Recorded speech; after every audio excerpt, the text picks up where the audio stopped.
எங்களை பொறுத்தவரை திமுக பகையாளி என்றால் அரசியல் ரீதியாக எதிர்க்கின்ற பாஜகவும் பகையாளிதான் என அதிமுக முன்னாள் அமைச்சர் ஜெயக்குமார் தெரிவித்துள்ளார். கோவையில் அதிமுக நாடாளுமன்ற தேர்தல் அறிக்கை குழு கருத்து கேட்பு கூட்டம் நடைபெற்றது. இக்கூட்டத்தில் பங்கேற்ற பின் செய்தியாளர்களிடம் பேசிய முன்னாள் அமைச்சர் ஜெயக்குமார் கூறியதாவது: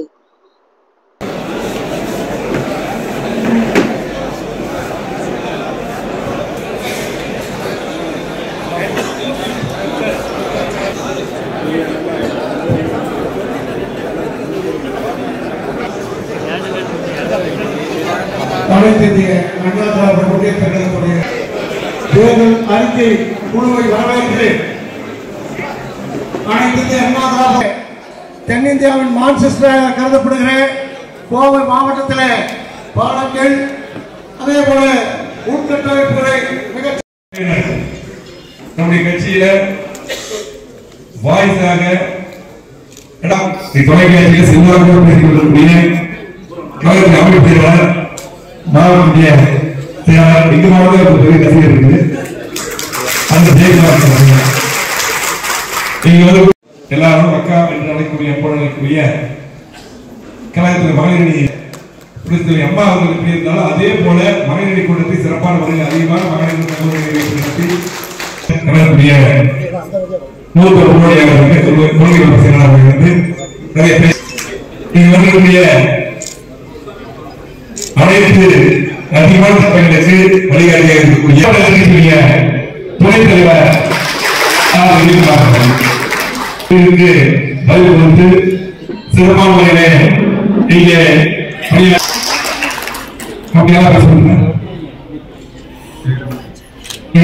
முன்னால் கலைஞர் மூத்த முன்னோடி கலைஞர் தேர்ந்தெடுக்கிறார்கள்.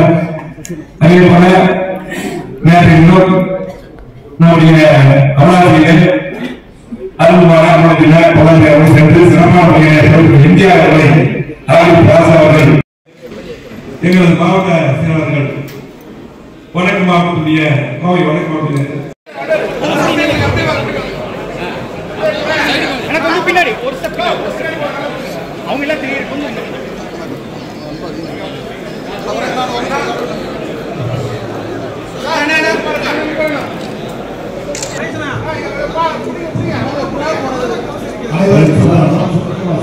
திருப்பூர் பாத்தீங்கன்னா திருப்பூர் வந்து பாத்தீங்கன்னா கந்தரோடு வாழக்கூடிய ஒரு திருப்பூருங்க. மனு கொடுத்த வந்திருக்கூடிய அனைத்து அமைப்புகள் மனு கொடுத்தவர்கள்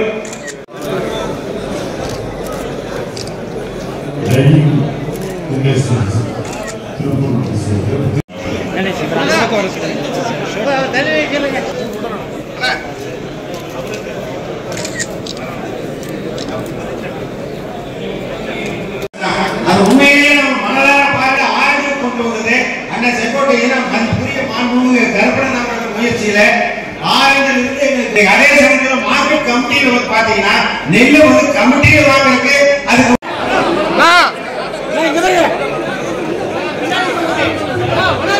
சண்டைக்கு வராரு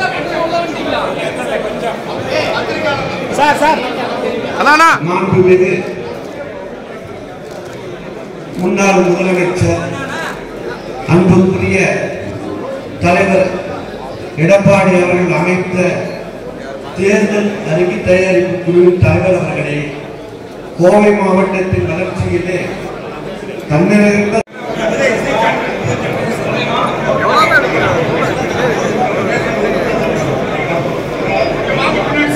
மொபைல் எடுங்க தம்பி, மொபைல் எடுங்க, லைவ் போயிட்டு இருக்கு.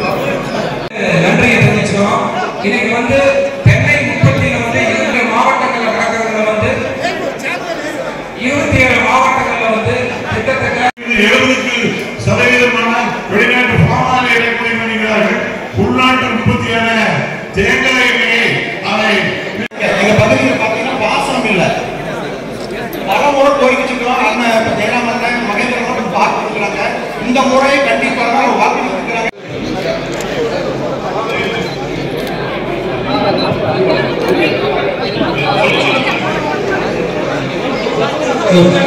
Hey. நீலகிரி மாவட்டத்தின் வடிவேல் சங்க தலைவர் அவர்கள்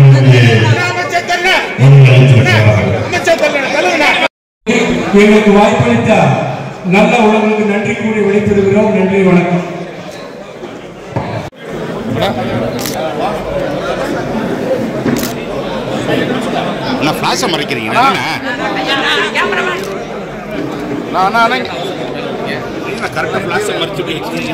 விசுவாசமாக இருந்து வருகிறது, இனியும் இருக்கும் என்ற அடிப்படையில் ஒரு 8 விதமான கோரிக்கைகளை நாம் முன்வைத்திருக்கிறோம்.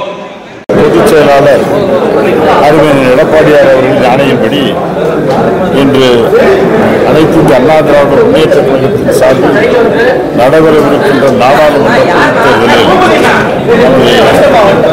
தேர்தல் அறிக்கையை வெளியிட வேண்டும் என்று ஆணையிட்டிருக்கிறார்கள்.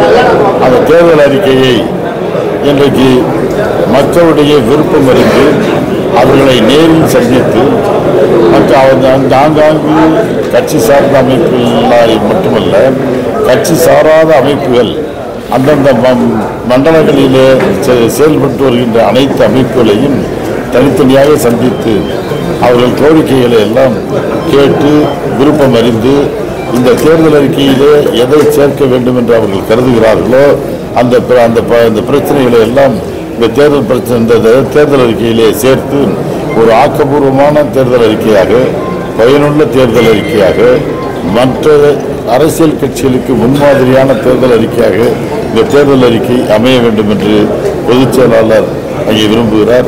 அந்த அடிப்படையில் இன்றைக்கு ஒவ்வொரு தமிழகத்தில் 9 மண்டலங்களாக பிரித்து 9 மண்டலங்களுக்கும் அனைத்து இடங்களுக்கும் நேரில் இந்த குழு சென்று ஆங்காங்கு இருக்கின்ற அந்தந்த மாவட்டங்களில் செயல்பட்டு வருகின்ற அந்த மண்டலங்களில் செயல்பட்டு வருகின்ற அந்த அமைப்புகள், தனியார் அமைப்புகள் மற்றும் பொதுநல அமைப்புகள், இப்படி எண்ணற்ற விவசாய அமைப்புகள், மீனவர் அமைப்புகள், மீனவர் சங்கங்கள், தொழில் அமைப்புகள், சிறுதொழில் முனைவோர், சிறு குறு பெருந்தொழில் சங்கத்தினர், இப்படி நெசவாளர்கள், விசைத்தறி நெசவாளர்கள், கைத்தறி நெசவாளர்கள், இப்படி சமுதாயத்தினுடைய அனைத்து மோட்டார் தொழிற்சங்கத்தில் மோட்டார் தொழில் செய்பவர்கள், அதே மாதிரி சிறு தொழில் குறுதொழில் செய்பவர்கள், இப்படி சமுதாயத்தினுடைய மீனவர் சங்கங்கள், இப்படி எல்லாரும் அவரவருக்குரிய பிரச்சனைகளை எல்லாம் அந்த சங்கத்தில் வலியுறுத்துகின்ற பிரச்சனைகளை எல்லாம் இங்கே மனுக்களாக வழங்கியிருக்கிறார்கள். சில இடங்களில் நேரில் செல்லும் பொழுது அவருடைய பிரச்சனைகளை நேரிலும் எங்களிடம் இந்த குழுவிடம் தெரிவிக்கிறார்கள். சில இடங்களில் அவர்கள் அத்தனை பேரும் அந்த பிரச்சனைகளை எழுத்துப்பூர்வமாக இங்கே மனுக்களாகவும் அளித்திருக்கிறார்கள். ஆக இதையெல்லாம் மேல் உட்கார்ந்து பரிசீலித்து இந்த குழு ஒட்டுமொத்தமாக இன்றைக்கு அளித்திருக்கின்ற மனுக்களை எல்லாம் வாங்கி அதில் உள்ள தரவுகளை எல்லாம் பார்த்து இன்றைக்கு ஆய்வு செய்து அதில் எந்தெந்த கோரிக்கைகளை எல்லாம் இங்கே தேர்தல் அறிக்கையில் இடம்பெற செய்ய வேண்டும் என்று மக்கள் வலியுறுத்தியிருக்கார்களோ அதெல்லாம் தேர்வு செய்து அந்த தேர்தலை அனைத்து இந்திய அண்ணா திராவிட முன்னேற்ற கழகம் தயாரிக்கின்ற அந்த தேர்தல் அறிக்கையிலே அதில் சேர்த்துக் கொள்ளப்படும், இணைக்கப்படும் என்பதை தெரிவித்துக் கொள்கின்றேன். ஆகவே இன்றைக்கு எங்கு பார்த்தாலும் இன்றைக்கு நூற்றுக்கணக்கான சங்கங்கள், பல்லாயிரக்கணக்கான மக்கள் இன்றைக்கு இந்த தேர்தல் அறிக்கையை தயாரிக்கின்ற குழுவை நேரில் சந்தித்து மனுக்களை வழங்கியிருக்கிறார்கள், தங்களுடைய கருத்துக்களை சொல்லியிருக்கிறார்கள். சொன்னால் அதற்கெல்லாம் காரணம் இன்றைக்கு மற்ற கட்சிகள் மீது மக்களுக்கு இருக்க நம்பிக்கை இன்றைக்கு அவர்களுக்கு இல்லை. ஏனென்று சொன்னால் இதற்கு முன்பு பல அரசியல் கட்சியிலும் தேர்தல் அறிக்கையை வெளியிட்டிருக்கின்றன. ஆனால் அவர் தேர்தல் அறிக்கையிலே சொன்ன எந்த செயலும் நடைமுறைப்படுத்தவில்லை.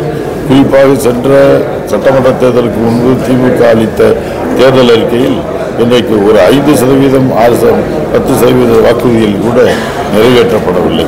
அதேபோல் அதனால்தான் மக்களுக்கு அந்த தேர்தல் அறிக்கைகளில் நம்பிக்கை இல்லை. ஆனால் மாறாக நமது எடப்பாடியார் அவர்கள் தலைமையிலான அனைத்து இந்திய அண்ணா திராவிட முன்னேற்ற கழகத்தினுடைய தயாரிக்கின்ற இந்த தேர்தல் அறிக்கைக்கு மக்கள் மனம் வந்து தொழில் முனைவோர் அத்தனை பேரும் ஆர்வத்தோடு வந்து பங்கேற்றிருக்கிறார்கள் என்றால் அனைத்து இந்திய அண்ணா திராவிட முன்னேற்ற கழகத்தின் மீதும் அந்த தலைவர் நமது எடப்பாடியார் அவர்கள் மீதும் மக்களுக்கு இருக்கின்ற நம்பிக்கையின் காரணமாகத்தான் இவ்வளவு பேர் வந்து இங்கே எழுச்சியோடு இந்த தேர்தல் அறிக்கை தயாரிக்கும் குழுவிலே இங்கே மனுக்களை வழங்கியிருக்கிறார்கள். ஆக இன்றைக்கு கோயம்புத்தூர் மண்டலத்தில் பார்த்தால் இன்னும் ஏராளமான இங்கே இருக்கின்ற அத்தனை பிரச்சனைகளையும் ஒவ்வொருவரும் எழுத்து மூலமாக வழங்கியிருக்கிறீர்கள். நீங்கள் இங்கே வழங்கிய அத்தனை பிரச்சனைகளுக்கும் நாங்கள் குழுவினர் அங்கே உட்கார்ந்து ஆய்வு செய்து இதில் எந்தெந்த தேர்தல் அறிக்கையில் சேர்க்கப்பட வேண்டிய விஷயங்கள் அத்தனையும் இதில் நீங்கள் இன்றைக்கு முக்கிய கருத்துக்கள் அத்தனையும் நமது அனைத்து இந்திய அண்ணா திராவிட முன்னேற்ற கழகம் வெளியிடவிருக்கின்ற தேர்தல் அறிக்கையில் நிச்சயமாக அனைத்தும் இடம்பெறும் என்பதை தெரிவித்துள்ளோம். பிரதான பிரச்சனை என்ன சொல்லியிருக்காங்க? தொழிலமைப்பினர் பிரதான பிரச்சனை என்ன சொல்லியிருக்காங்க? பிரதான பிரச்சனை மின்வெட்டு பிரச்சனை இருக்கு, ஜிஎஸ்டி பிரச்சனை இருக்கு, அதே மாதிரி மீனவர் சங்கங்கள் அந்த கடற்கரை பகுதியில் போனால் மீனவர் பிரச்சனை இருக்கு.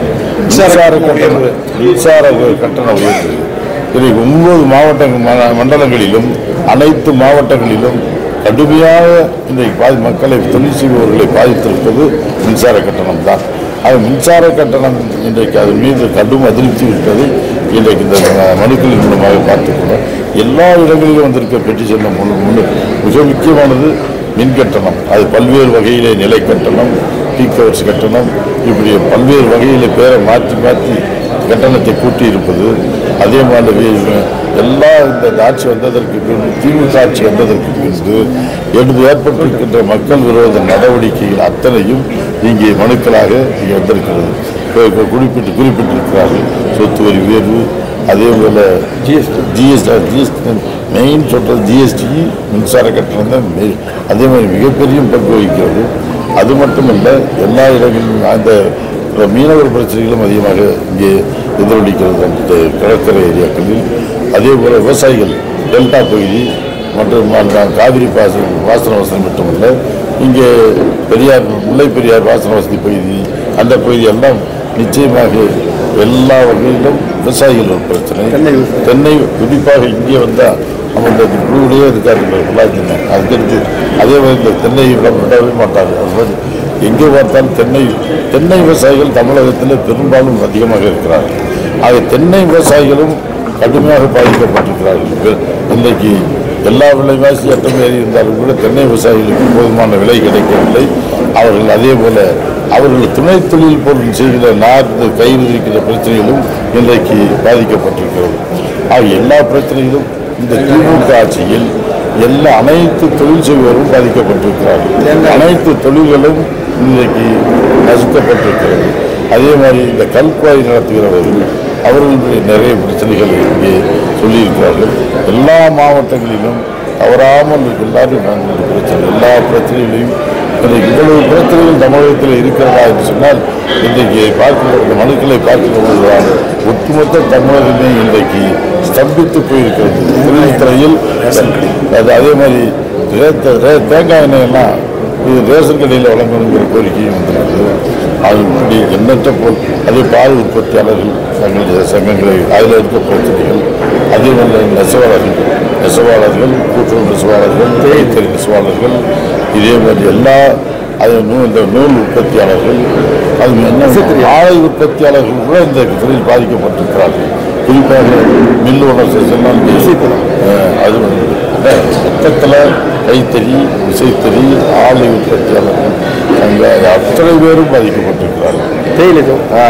இங்கே இந்த நீலகிரி பகுதி எடுத்தீங்கன்னா தேயிலை தோட்ட விவசாயிகளுடைய பிரச்சனைகள் இப்படி என்ன. அதே மாதிரி மலை அடிவாரங்களிலே இருக்கின்ற விவசாயிகளுடைய பிரச்சனை, குறிப்பாக காட்டு மாடுகள், பன்றிகள், காட்டுப்பன்றி இதனுடைய தொல்லை இன்றைக்கு அதனால் விவசாயம் கடுமையாக பாதிக்கப்பட்டிருக்கிறது என்பதை எல்லா மண்டலங்களிலும் இந்த காட்டுப்பன்றி பிரச்சனை தான் முன்னணி. அந்த எல்லா மண்டலங்களிலும் அது முக்கிய பிரச்சனையாக இருக்கிறது. ஆக அந்த காட்டுப்பன்றியை வனவிலங்கு சட்டத்திலிருந்து அதிலிருந்து பட்டியலிலிருந்து நீக்கி வனவிலங்கு பட்டியலிருந்து நீக்க வேண்டும் என்ற கோரிக்கை பரவலாக வந்திருக்கிறது. இப்படி எல்லா வகையிலும் விவசாயிகள் கடுமையாக பாதிக்கப்படுகின்ற எல்லா பிரச்சனைகளுக்கும் இங்கே தீர்வு காண வேண்டும் என்று நல்ல ஆலோசனை வழங்கியிருக்கிறார்கள். மொத்தத்தில் பார்த்தீங்கன்னா இந்த தேர்தல் அறிக்கையை தயாரித்து முழுமை பெற்று பொதுச் செயலாளருடைய ஒப்புதல் பெற்று வெளியிடும்போது தமிழகத்தில் இருக்கின்ற முக்கிய பிரச்சனைகள் அத்தனையும் இந்த தேர்தல் அறிக்கையில் இடம்பெறும் என்பதை தெரிவித்துக் கொள்கிறேன். அது மட்டுமல்ல, பொதுச் செயலாளர் எடப்பாடியார் மீது மக்களுக்கு இருக்கிற நம்பிக்கையின் வெளிப்பாடுதான். இன்றைக்கு நம்பிக்கையோடு அத்தனை பேரும் தங்களுடைய பிரச்சனைகளுக்கு தீர்வு ஏற்படும் என்ற நம்பிக்கையோடு இந்த அனைத்து இந்திய அண்ணா திராவிட முன்னேற்ற கழகத்தினுடைய தேர்தல் அறிக்கையிலே நமது பிரச்சனைகள் இடம்பெற்றால் நமது பிரச்சனைக்கு தீர்வு ஏற்படும் என்ற நம்பிக்கையும் இந்த தேர்தல் அறிக்கையிலே சுற்றுப்பயணத்தில் கண்டுள்ளோம். அந்த அளவில் மக்களுடைய நம்பிக்கை வீண் போகாத அளவிற்கு தேர்தல் அறிக்கையில் பயனுள்ள தேர்தல் அறிக்கையாக இன்றைக்கு நிச்சயமாக அந்த தயாரித்து வெளியிடப்படும். அந்த அறிக்கையின் மூலமாக தமிழகத்தில் தமிழக மக்களுக்கு ஒரு விடிவு ஏற்படும் என்பதை தெரிவித்துள்ளோம்.